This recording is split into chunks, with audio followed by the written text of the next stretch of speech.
And speaking of Republican presidential candidate Michelle Bachmann, she's been taking heat for a gaffe regarding her Iowa hometown. The comments came moments after she officially launched her 2012 bid.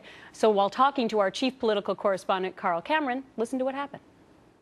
What I want them to know is, just like John Wayne was from Waterloo, Iowa, that's the kind of spirit that I have too. It's really about not being ashamed of America, it's embracing America, loving America. John Wayne, the actor, was born in Iowa, but not Waterloo. Congresswoman Bachmann mixed him up with serial killer John Wayne Gacy. She has since admitted that she misspoke.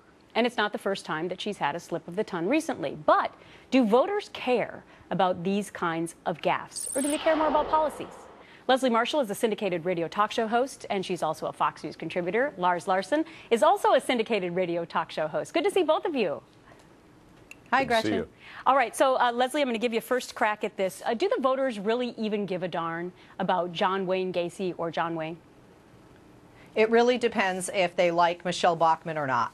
And because I say the Democrats are saying she doesn't know the difference between John Wayne and John Wayne Gacy, an actor and a serial killer. What if she were saying, well, look, I'm sorry we invaded Italy because it began with an I instead of Iraq. Of course, there are those that support her and like her that say it's a mistake. Everybody makes mistakes. The bottom line is this is offensive to some.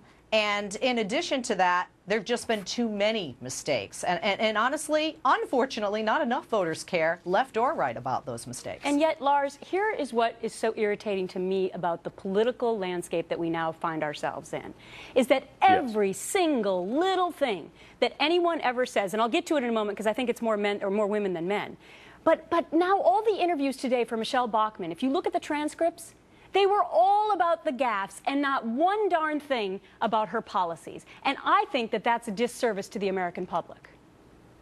I think it is, too. And in fact, I think it's a disservice to suggest she mixed it up with John Wayne Gacy. I think she simply missed the fact that John Wayne was born in Winterset, Iowa. And I tend to focus on those mistakes that are significant to the job. It's significant that we have a president that thinks we have 57 or 58 states, not 50 of them. It's significant we have a president who couldn't figure out last week at Fort Drum whether he had given a medal to somebody who was still alive or given it posthumously. That's a pretty significant mistake because it has something to do with the job. Knowing where John Wayne was born doesn't have anything to do with the job. And the fact is, I think this woman irritates liberals because she's bright, she's well-educated, she's a tax law lawyer. Can you imagine something more tougher kind of subject than that? But and Leslie, then they want to pick on tiny little mistakes like this. I mean, Leslie, let's face it.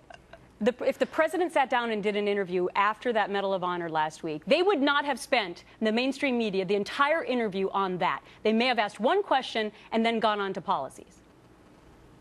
I think, one, because he's a sitting president. Although, Gretchen, you and I, sorry, Lars, you're going to be out of it on this. As ladies, we do have a tougher road. I was told once by a male boss, Leslie, as a talk show host, because you're a female, you're going to have to be smarter than the guys, because both men and women are going to hold you to a higher standard. True. We see this with Michelle Bachmann. We've seen it with Sarah Palin. We saw it with Hillary Rodham Clinton. But, Lars, to your point about the job, you know what? When you say $700 billion and it's $25 billion, which she did, when you say the shot heard throughout the world that rang out was in New Hampshire, and I'm from Massachusetts, very different states. Those two just are small examples of what is applicable to the job. Why do liberal women not come out in defense of just women in general when it appears that it's only women who are conservative who face this kind of treatment?